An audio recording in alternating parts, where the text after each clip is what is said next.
હું તો આપના માધ્યમથી એક અપીલ એ પણ કરું છું કે હજુ હમણાં થોડા દિવસ માટે માછીમાર ભાઈઓ પણ દરિયો ન ખેડવો. બંગાળની ખાડી છે એ તો અરબ સાગર કરતા પણ વધુ સક્રિય અત્યારે થઈ ચૂકી છે.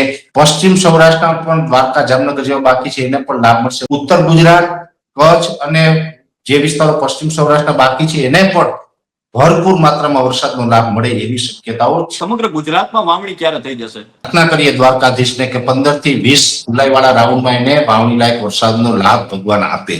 જુલાઈના છેલ્લા અઠવાડિયામાં જે રાઉન્ડ આવશે એ થોડો મોટો આવશે. આમ જોઈએ તો ગત 1 જુલાઈથી ગુજરાતના અનેક વિસ્તારોમાં વરસાદ પડી રહ્યો છે. ખાસ કરીને જોઈએ તો દક્ષિણ ગુજરાત અને દક્ષિણ સૌરાષ્ટ્રના વિસ્તારોમાં તો બારે મેઘ ખાંગાય પ્રકારની સ્થિતિ જોવા મળી. અનેક વિસ્તારોમાં નદીઓના પૂર છલકાયા અને જે કહી શકાય કે જે વિસ્તારો છે તે પાણીમાં ડૂબ્યા એ પ્રકારનો વરસાદ પડ્યો. અને ખાસ કરીને હજુ પણ એવા વિસ્તારો પણ છે કે જ્યાં સારા વરસાદની રાહ જોવાઈ રહી છે. ત્યારે હવે આગામી દિવસોમાં સારો વરસાદ ક્યારે પડશે અને ખાસ કરીને જે રીતે આપણે જોયું તો સારો એવો વરસાદની શરૂઆત સારી થઈ છે. રાજ્યના અનેક વિસ્તારોમાં સારો વરસાદ થયો છે, પરંતુ અમુક વિસ્તારો હજુ બાકી છે. ત્યાં ક્યારે વરસાદ આવશે, ચોમાસું કેવું રહેશે ખાસ કરીને, અને હવે આગામી દિવસોમાં કોઈ સિસ્ટમનો વરસાદ આવશે કે કેમ, બંગાળની ખાડી અને અરબ સાગર સક્રિય થઈ જશું, તે તમામને લઈને વાત કરવી છે. ત્યારે આપણી સાથે હવામાન નિષ્ણાંત પરેશભાઈ ગોસ્વામી જોડાઈ ચૂક્યા છે, તો તેમની સાથે જ સીધી વાત કરી વાત ગુજરાતી પર. પરેશભાઈ, વાત ગુજરાતીમાં આપનું ખૂબ ખૂબ સ્વાગત કરું છું. નમસ્કાર પરેશભાઈ, આમ જોઈએ તો જે તમે પહેલા રાઉન્ડની વાત કરી હતી ને તે મુજબ પહેલા રાઉન્ડમાં પણ વરસાદ આવ્યો, સીમિત વિસ્તારોમાં આવ્યો. બીજા રાઉન્ડમાં 22 તારીખથી જે 22 જૂનથી વાત કરી હતી તેમાં પણ વિસ્તારો કવર થયા, અને જે અત્યારે પણ જોઈએ તો રાજ્યના મોટા ભાગના વિસ્તારો ત્રીજા રાઉન્ડમાં પણ કવર થયા છે, પરંતુ થોડા વિસ્તારો હજુ બાકી છે. તો એ વિસ્તારોમાં ક્યારે સારા વરસાદની શક્યતા છે, અને ખાસ કરીને વાવણી લાયક વરસાદ તે વિસ્તારોમાં ક્યારે થઈ શકે છે? જો કૃપાલસિંહભાઈ, પહેલી વાત તો એ છે કે આ રાઉન્ડ હતો એ સાર્વત્રિક રાઉન્ડ કહી શકાય કે ગુજરાતના લગભગ 80% વિસ્તારને આ વરસાદનો લાભ મળ્યો છે. પણ આપણું રાજ્ય છે વિસ્તારની દ્રષ્ટિએ મોટું છે એટલે સ્વાભાવિક રીતે 20-25% વિસ્તાર બાકાત રહી જતા હોય એમ 20-25% વિસ્તાર આ વર્ષે બાકાત રહ્યા છે, જેમાં પોરબંદરના ઘણા બધા ગ્રામ્ય વિસ્તાર, દ્વારકા, જામનગરના ઘણા બધા વિસ્તાર છે. જો કે જામનગર જિલ્લો છે તો જામનગર જિલ્લામાં બધી જ જગ્યાએ નથી થયું એવું નથી. દાખલા તરીકે જામજોધપુર તાલુકો છે તેમાં સારો એવો થયો છે, પણ બીજા વિસ્તારમાં નથી, લાલપુર હોય કે વગેરે પ્રોપર જામનગર હોય. અને અમુક જગ્યાએ એવું પણ બન્યું છે કે સામાન્ય વરસાદ થયો, વાવણી લાયક વરસાદ નથી થયો. વરસાદ થયો પણ વરસાદની માત્રા ઓછી રહી. એવી જ રીતે કચ્છ જિલ્લાની પણ પરિસ્થિતિ છે. જોકે ગઈકાલે કચ્છ જિલ્લાની અંદર રાપર સહિતના અમુક તાલુકાઓમાં હળવાથી સામાન્ય વરસાદ નોંધાયા, પણ કચ્છનો મોટા ભાગનો વિસ્તાર છે એ કોરો છે. અને આપણી આમ તો એક જૂની કહેવત છે કે શિયાળે સોરઠ ભલો, ઉનાળે ભલો ગુજરાત, વર્ષે તો વાગડ ભલો ને કચડો બારે માસ. વાગડ એટલે રાપર તાલુકો આમ તો, અને વર્ષે તો વાગડ ભલો એટલે વાગડમાં તો વર્ષે તો ભલો નકર નો જ વર્ષે વિસ્તાર એવો. એટલે વર્ષે તો વાગડ ભલો, પણ વાગડમાં ગઈકાલે વરસ્યો એટલે એ ભલો અત્યારે. પણ હવે જોવા જઈએ તો ગઈ રાત સુધીમાં આમ તો વાવ થરાદ હોય, બનાસકાંઠાના પાટણના ઘણા બધા વિસ્તારમાં વરસાદ નોંધાયો, સારો વરસાદ થયો. ઘણી જગ્યાએ વાવણી લાયક ભાભર સહિતના વિસ્તારમાં નોંધાઈ ચુક્યો છે ગઈ રાત્રે. એટલે આ પ્રકારે 80% વિસ્તારમાં વરસાદનો રાઉન્ડ આવ્યો. એમાં સૌરાષ્ટ્રના દક્ષિણ વિસ્તાર અને દક્ષિણ ગુજરાતના વિસ્તારમાં તો ધમરોડી નાખ્યા, એટલે કે ભારેથી અતિ ભારે વરસાદ પડ્યો. જમીનો કદ નાખી, ઘણી જગ્યાએ રોડ તોડી નાખ્યા. આ પ્રકારનો વરસાદ વરસ્યો છે. હવે આ સિસ્ટમ છે આજનો દિવસ, એટલે અમે 2-3 દિવસથી કહીએ છીએ કે ભાઈ 7 તારીખે આ સિસ્ટમ છે સાંજ સુધી, મોડી રાત સુધી અસર કરશે. પછી 8 તારીખની સિસ્ટમ છે પૂર્વ દિશામાં આગળ વધતી જશે, અને પૂર્વ દિશામાં પેલા ચાલશે, પછી પૂર્વ ઉત્તરમાં આગળ જશે. એટલે આ સિસ્ટમ બિહારની તરફ આગળ નીકળી જવાની છે. અત્યારે હજી પણ આ સિસ્ટમ ગુજરાતને અસર કરતા છે. હવેના આઉટર ક્લાઉડ ગુજરાત ઉપરથી પસાર થઈ રહ્યા છે, જેમાં આજની તારીખે હજી અમરેલી હોય કે ભાવનગરના દરિયાઈ કાંઠાના વિસ્તાર હોય, ગીર સોમનાથના વિસ્તાર હોય, જુનાગઢના વિસ્તાર છે ને સૌરાષ્ટ્રના આ વિસ્તારમાં મધ્યમથી ભારે ને 1-2 જગ્યાએ ભારેથી અતિ ભારે વરસાદની સંભાવનાઓ આજ રાત સુધી છે. પછી દક્ષિણ ગુજરાતના સુરત થી લઈને મુંબઈ સુધી, મહારાષ્ટ્રના મુંબઈ સુધી તમામ વિસ્તારમાં, વલસાડ, નવસારી ને વાપી ને બધા વિસ્તારમાં હજુ આજે મોડી રાત સુધી ભારે અતિ ભારે વરસાદની સંભાવનાઓ છે. આ વિસ્તારને વાત કરતા ગુજરાતના બીજા વિસ્તાર છે તેમાં છૂટાછવાયા હળવાથી સામાન્ય મધ્યમ વરસાદની શક્યતાઓ છે. એ પછી આવતી કાલથી જે વિસ્તારમાં વરસાદ હતો તેમાં ધીમે ધીમે વરાપ નીકળવાનું ચાલુ થઈ જશે. હવે સામાન્ય રીતે કૃપાલસિંહભાઈ જોઈએ કે વરાપ નીકળવાનું ચાલુ થઈ જશે તો હવે આ આવડી મોટી સિસ્ટમ પસાર થઈને પણ 700 એચપીએ લેવલથી આ સિસ્ટમ પસાર થઈ હોય તો સ્વાભાવિક રીતે અમુક ભેજ રહી ગયેલો હોય. બીજા નંબરમાં અત્યારે જે મોન્સૂન ઓફશોર ટ્રફ હોય છે એ મોન્સૂન ઓફશોર ટ્રફ છે એ સક્રિય છે. એટલે મોન્સૂન ઓફશોર ટ્રફ સક્રિય છે, સામે ભેજ રહી ગયેલો હોય, એટલે આ સિસ્ટમ છે એ કાલથી આપણે મુક્તિ આપશે. મોટા વરસાદ નહીં થાય, પણ પછી આવતીકાલથી છૂટા છવાયા વરસાદના ઝાપટાઓની શરૂઆત થશે અમુક વિસ્તારમાં.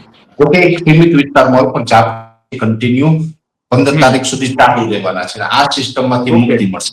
હવે જે તમારો મેઇન પ્રશ્ન છે કે જે વિસ્તારો રહી ગયા એનું શું, આમ જોવા જઈએ તો આ વર્ષે ગુજરાતની અંદર મેં આપને પહેલા જ જણાવ્યું હતું ભાઈ ચોમાસું નબળું તો નથી થવાનું, જ્યારે વાત ચાલતી હતી. પણ એનો મતલબ એવો નથી ભાઈ બધા જ વિસ્તારને સરખો વરસાદ મળે, કેમ કે રાજ્ય મોટું છે તો ઓછા વખતો મળતો. હવે અત્યારે જો નવી ટેકનોલોજીના આધારે જે અમે અલગ અલગ પ્રિડિક્શન કરતા હોય એ મુજબ જોવા જઈએ તો આજની તારીખે ઓલ ઓવર ગુજરાતમાં ચોમાસું બેસી ગયું. ભલે અમુક વિસ્તાર વરસાદમાં કોરા છે, પણ જે સેટેલાઇટના માધ્યમથી અને આઈએમડી જાહેર કરેલી વાત છે આજની તારીખે, આઈએમડીએ આજે જે મેપ જાહેર કર્યો છે એમાં સ્પષ્ટ બતાવી દીધું છે કે ચોમાસું છે ઓલ ઓવર ગુજરાતને કવર કરીને પાકિસ્તાન અને રાજસ્થાનના ભાગો ઉપર પહોંચી ગયું છે. એટલે ગુજરાત આખું કવર થઈ ગયું છે. હવે સિઝનના જે વરસાદો આવતા હોય એવા આવશે. અરબ સાગર અને બંગાળની ખાડી છે નિષ્ક્રિય નથી થયા. આ એક અલગ વાત છે કે અત્યારે જે અરબ સાગરની સિસ્ટમ હતી એ આવતીકાલથી આપણે આગળ નીકળી જવાની છે, છતાં સમુદ્ર નિષ્ક્રિય નથી, ભેજ આપતો રહેશે અને છૂટાછવાયા ઝાપટા છે એ પડતા રહેશે. હવે બંગાળની ખાડીની અંદર એક નવી હળવી સિસ્ટમ બનવાની શક્યતાઓ છે. જો કે એ માત્ર યુએસી હશે, અપર એર સાયક્લોનિક હશે. એ મજબૂત થઈને લો પ્રેશર કે વેરમાર્ક લો પ્રેશર કે ડિપ્રેશન બને તેવી શક્યતાઓ અત્યારે ઓછી દેખાઈ રહી છે. એ સિસ્ટમને કારણે 15 થી 20 જુલાઈ વચ્ચે ગુજરાતમાં ફરીથી વરસાદની ગતિવિધિ જોવા મળશે. પણ એ જે રાઉન્ડ હશે 15 થી 20 તારીખનો, હવે કૃપાલસિંહભાઈ આ રાઉન્ડ સાર્વત્રિક હતો તો 15 થી 20 તારીખ વાળો રાઉન્ડ સાર્વત્રિક નહીં હોય, એક વિવિધ વિસ્તારોમાં હશે અને એમાં આના જેટલી તીવ્રતા પણ નહીં હોય, તીવ્રતા થોડીક ઓછી હશે. વરસાદ પડશે તો 2-4 ઇંચ સુધીના પડે. આ રાઉન્ડમાં જે અમુક જગ્યાએ માંગરોળ તાલુકામાં 35-40 ઇંચ પડ્યા, સૂત્રાપાડામાં એવા થયા, રાજુલા હોય, મહુવા હોય, એવા પણ ભારે વરસાદની સંભાવનાઓ નથી. તો 15 થી 20 તારીખમાં 2 થી 4 ઇંચ સુધીના વરસાદ ઘણી જગ્યાએ નોંધાશે. અને એમાં પણ જે અમારું અનુમાન છે કે કચ્છના ભાગોને લાભ મળશે, કેમ કે બંગાળની ખાડીની સિસ્ટમ છે. બંગાળની ખાડીની સિસ્ટમ હોય ત્યારે કચ્છને લાભ મળવાની શક્યતાઓ હોય. તો અત્યારે આપણે અપેક્ષા રાખીએ કે ભાઈ હવામાન ફેવરેબલ છે. જો અત્યારે જે સિસ્ટમ જે ટ્રેક બતાવી રહી છે એ ટ્રેક મુજબ ચાલે તો કાલે પછી કદાચ હવામાનમાં કઈ અચાનક બદલાવ આવે ને સિસ્ટમ ટર્ન મારે તો પછી એમાં ફેરફાર થઈ શકે. પણ આજની તારીખે મારું પ્રિડિક્શન છે એ મુજબ ઉત્તર ગુજરાતના ભાગો, મધ્ય ગુજરાતના વિસ્તારો, પશ્ચિમ સૌરાષ્ટ્રના પણ દ્વારકા, જામનગર જેવા બાકી છે એને પણ લાભ મળશે. જો કે પશ્ચિમ સૌરાષ્ટ્ર થોડો ઓછો લાભ પણ મળશે. પણ એકંદર કહી શકાય કે વરસાદની ગતિવિધિ ત્યાં પણ 15 થી 20 તારીખમાં જોવા મળવાની છે એ ચોક્કસ વાત છે. પશ્ચિમ સૌરાષ્ટ્ર, દ્વારકા, જામનગર, પોરબંદર વગેરે વિસ્તારો. એટલે આ પ્રકારે આખું 15 થી 20 તારીખનું એક રાઉન્ડ રહેવાનું છે. એ પ્રકારે વરસાદની શક્યતાઓ છે. અને એ પછી જુલાઈનો જે છેલ્લો રાઉન્ડ હશે, એટલે કે છેલ્લું અઠવાડિયું હશે, એમાં જુલાઈના છેલ્લા અઠવાડિયામાં જે રાઉન્ડ આવશે એ થોડો મોટો આવશે. એ પણ બંગાળની ખાડીની સિસ્ટમ હશે. પણ એ સિસ્ટમ થોડીક મજબૂત આવે અને એને કારણે ગુજરાતના લગભગ આ વખતે જેમ 80% વિસ્તારને લાભ મળ્યો એવી જ રીતે 80-85% વિસ્તારને લાભ મળે અને એની અંદર ખૂબ સારો વરસાદ પડે, ઓલ ઓવર ગુજરાતમાં પડે. ઉત્તર ગુજરાત, કચ્છ અને જે વિસ્તારો પશ્ચિમ સૌરાષ્ટ્ર બાકી છે એને પણ ભરપૂર માત્રામાં વરસાદનો લાભ મળે એવી શક્યતાઓ છેલ્લા રાઉન્ડમાં પણ દેખાઈ રહી છે. બાકી સૌરાષ્ટ્ર, દક્ષિણ ગુજરાતને થશે વરસાદ, પણ સૌરાષ્ટ્ર, દક્ષિણ ગુજરાતમાં માપે મેળે રહેશે. એટલે આ પ્રકારે જુલાઈ મહિનો પૂર્ણ થશે અને જુલાઈ મહિનાની અંદર એવરેજ દર વર્ષે જે આપણે ઓલ ઓવર ગુજરાતની કૃપાલસિંહભાઈ એવરેજ કાઢશું ને તો ઓલ ઓવર ગુજરાતની એવરેજ પ્રમાણે દર વર્ષે જુલાઈમાં જે વરસાદ પડે એના કરતા થોડો ઓછો રહેશે, જે અમે ઘણા સમયથી કહેતા હતા. હવે જે દક્ષિણ ગુજરાત કે દક્ષિણ સૌરાષ્ટ્રના ભાગોમાં 100% ઉપર જુલાઈનો વરસાદ જતો રહ્યો છે, 40-40 ઇંચ પડ્યો છે. પણ જયારે એ એવરેજ ને ઓલ ઓવર ગુજરાતની એવરેજ જયારે નીકળશે અને એ આઈએમડી જાહેર કરશે, કઈ હું કે તમે નક્કી નહીં કરી શકીએ કેમ કે એના અધિકારો આઈએમડી પાસે હોય. એ આઈએમડી જાહેર કરશે એટલે ખ્યાલ આવશે કે દર વર્ષની સરખામણી અમુક ટકા વરસાદનું પ્રમાણ ઓછું રહ્યું. જૂનમાં તો વધારે ઓછું રહ્યું, જુલાઈમાં થોડી રાહત છે પણ એકંદર ઓછું રહેશે. પછી ઓગસ્ટ, સપ્ટેમ્બર છે એમાં પાછા ફૂલ સારા વરસાદની પણ સંભાવનાઓ છે.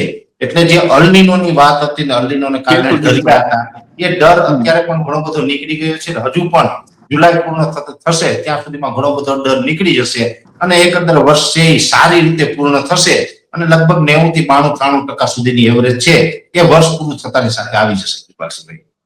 જી, તો આમ તો જો કે પરેશભાઈ પહેલેથી જ કહ્યું હતું કે અલ્નીનોની કોઈ એવી ખાસી અસર નહીં થાય, જે રીતે આપણે અલ્નીનોની જે ચર્ચાઓ થઈ હતી અને તેની વચ્ચે પરેશભાઈ કહ્યું હતું કે એટલી બધી અસર નહીં થાય, અને તે મુજબ આપણે જોઈ રહ્યા છીએ કે અત્યારે રાજ્યમાં સારા એવા ચોમાસાની શરૂઆત થઈ છે, અનેક વિસ્તારોમાં ભારે વરસાદ જોવા મળી રહ્યો છે.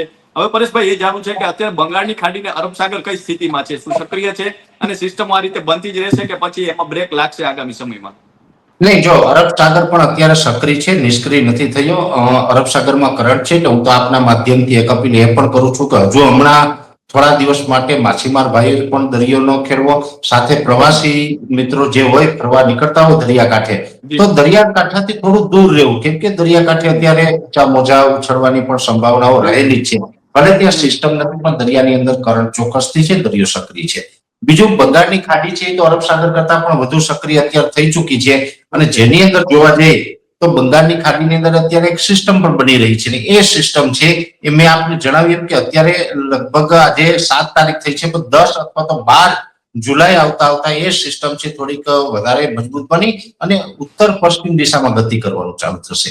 એટલે જે પણ કઈ આપણા છત્તીસગઢ કે ઝારખંડના માર્ગ છે એ માર્ગે થઈ મધ્યપ્રદેશ અને મધ્યપ્રદેશ ઉપરથી ગુજરાત ઉપરથી એ સિસ્ટમ પસાર થશે. એટલે એ સિસ્ટમ ને પસાર થવાનું છે, આવનારા સમયમાં સિસ્ટમ આવવાની છે. એટલે બંગાળની ખાડી સ્વાભાવિક રીતે અત્યારે તો કમસે કમ સક્રિય છે અને જુલાઈ મહિનો પૂર્ણ થાય ત્યાં સુધી સક્રિય રહે તેવી શક્યતાઓ પણ દેખાઈ રહી છે. જોકે જુલાઈ મહિનાની અંદર ટોટલ 2 સિસ્ટમ બંગાળની ખાડીની અંદર બનશે. આમ જોવા જઈએ તો દર વર્ષે ચોમાસામાં બેક ટુ બેક એક પછી એક એમ બંગાળની ખાડીમાં સિસ્ટમ બનતી હોય છે, પણ આ વર્ષે માત્ર 2 સિસ્ટમ બનશે. એક સિસ્ટમ હમણાં 10-12 તારીખ આસપાસ બનીને રવાના થવાની છે, એ લગભગ 15-20 તારીખમાં આપણે વરસાદનો લાભ મળશે, અને જુલાઈના એન્ડના દિવસોમાં એટલે હાવ છેલ્લા અઠવાડિયામાં હું જે કહું છું કે એક બીજો રાઉન્ડ જુલાઈમાં આવશે, એની અંદર પણ બંગાળની ખાડીની સિસ્ટમ હશે, તો એ પણ બીજી સિસ્ટમ હશે. એટલે અત્યારે જે વરસાદ પડ્યો એ અરબ સાગરથી પડ્યો, ને હવે 2 રાઉન્ડ હજી જુલાઈમાં આવશે એ બંગાળની ખાડીને કારણે આવશે.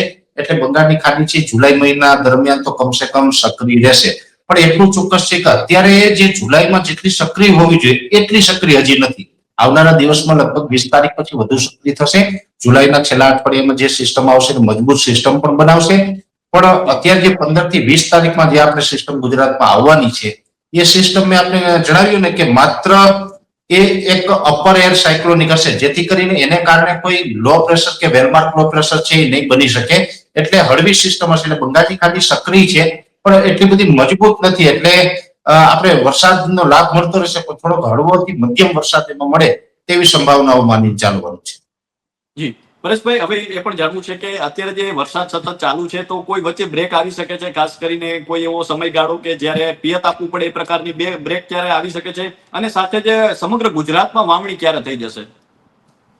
કૃપાલસિંહભાઈ, ગુજરાતના 80% વિસ્તારમાં વાવણી થઈ ગઈ છે, અને જે 20% બાકી છે એને આપણે પ્રાર્થના કરીએ દ્વારકાધીશને કે 15 થી 20 જુલાઈ વાળા રાઉન્ડમાં એને વાવણી લાયક વરસાદનો લાભ ભગવાન આપે. બીજું કે જ્યારે પિયત આપવાની વાત છે તો અત્યારે જે વિસ્તાર વરસાદથી વંચિત છે, વરસાદ નથી પડ્યો, ઓલરેડી એમને પાણીની વ્યવસ્થા હતી અને એમણે વરવીને વાવેતર કર્યું હશે, તો એને અત્યારે પિયત આપવાનો સમય આવી ગયો છે. બાકી જે 80% વિસ્તાર છે એમાં તો અત્યારે પિયતનો કોઈ સવાલ નથી, અને આવનારા દિવસમાં એવડો કોઈ મોટો ગેપ નથી દેખાતો કે જેને કારણે એને પિયત આપવું પડે. એટલે ગેપ આવે પિયત આપવાનો સમય થાય એ પહેલા વરસાદનો રાઉન્ડ આવી જશે. જી પરેશભાઈ, અંતિમ પ્રશ્ન છે કે ખાસ કરીને હવે કેટલા ટકા ચોમાસું માની રહ્યા છો, અને જોઈએ તો નદી નાળા ભરાઈ જાય અને કુવાઓ છલકાઈ જાય એ પ્રકારનો વરસાદ શું થઈ જશે? ખાસ કરીને અલ્નીનોની અસર કોઈ હજુ સુધી નથી દેખાઈ શકે છે ચોમાસા દરમિયાન? જો કૃપાલસિંહભાઈ, અલ્નીનો સક્રિય થયો છે એમાં આપણે ના ન કહી શકાય. વૈજ્ઞાનિક ઢબે જે પણ એના પેરામીટર છે એમાં પ્રશાંત મહાસાગરનું તાપમાન અત્યારે નોર્મલ કરતા 2.5 ડિગ્રી અપ થયું છે, અલ્નીનો સક્રિય થયો છે. પણ મેં વારંવાર એક વાતનો ઉલ્લેખ કર્યો છે કે અલ્નીનો એક ફેક્ટર એવું નથી કે ગુજરાતનું ચોમાસું નબળું કરી નાખે. અલ્નીનો ભલે સક્રિય હોય છતાં આપણે આઈઓડી એટલે કે ઇન્ડિયન ઓશન ડિપોલ છે એ પોઝિટિવ ફેઝમાં હોય તો ગુજરાતનું ચોમાસું સારું પણ થાય. એટલે આપણે અલ્નીનોની ઇફેક્ટને કારણે ચોમાસું નબળું તો નથી થવાનું, મધ્યમથી સારું રહેવાનું છે. અને એમાં પણ જોવા જઈએ તો મેં આપને એક ઉલ્લેખ એ પણ કર્યો હતો, અરબ સાગરને કાંઠે 5 રાજ્ય આવેલા છે, ગુજરાત, મહારાષ્ટ્ર, કોંકણ, ગોવા, કર્ણાટક અને કેરળ. આ 5 રાજ્ય છે ને ઓલ ઓવર ઇન્ડિયામાં બીજા રાજ્યો કરતા આનું ચોમાસું કઈક સારું હશે. બીજા રાજ્યોમાં ઉત્તર ભારતમાં ઘણું બધું નબળું પણ રહેશે, પૂર્વ ભારતમાં નબળું રહેશે. આપણું ચોમાસું છે ને સાવ નબળું નથી થવાનું. એનું પાછળનું કારણ હશે IOD એટલે કે ઇન્ડિયન ઓશન ડેપોલ. એટલે એને કારણે આપણું ચોમાસું સારું રહેવાનું છે. ટકાવારીની દ્રષ્ટિએ પણ ચોમાસું સંપૂર્ણપણે ઓક્ટોબરમાં પૂરું થાય ત્યાં સુધીમાં આપણે 90 થી લઈને 93% સુધીનો કોઈ પણ એક આંકડો આવશે અને એની આસપાસનું ચોમાસું રહેવાનું. જી. તો સર અમારી સાથે જોડાવા બદલ અને આપનો કિંમતી સમય આપવા બદલ ખૂબ ખૂબ આભાર. તો આ હતા પરેશભાઈ ગોસ્વામી, અને પરેશભાઈ અત્યારે જોઈએ તો સતત સિસ્ટમોને અત્યારે ટ્રેક કરતા હોય છે અને ખાસ કરીને તેમનું પ્રિડિક્શન કરતા હોય છે. ટેકનોલોજી આધારિત છે, તેમનું પ્રિડિક્શન કરતા હોય છે, તેમનું નોલેજ છે અને મુજબ આપને સતત માહિતી આપતા હોય છે. અને આમ જોઈએ તો જે તેમની માહિતી મુજબ ત્રીજો રાઉન્ડ છે તે ગુજરાત માટે ખાસો એવો પડ્યો છે, સારો એવો વરસાદ પડ્યો છે. અને જે રીતે તેમણે કહ્યું હતું કે અલ્લીનો કદાચ આવે છે પરંતુ તેની અસર ગુજરાત પર નહીં થાય, અને એ મુજબ જ આપણે જોઈએ તો સારા એવા વરસાદ છે પડી રહ્યા છે. અને બાકી રહેલા વિસ્તારોમાં પણ વરસાદની સ્થિતિને લઈને તેમણે વાત કરી છે. તો હાલ બસ આટલું, ફરી મળતા રહીશું વાત ગુજરાતી પર.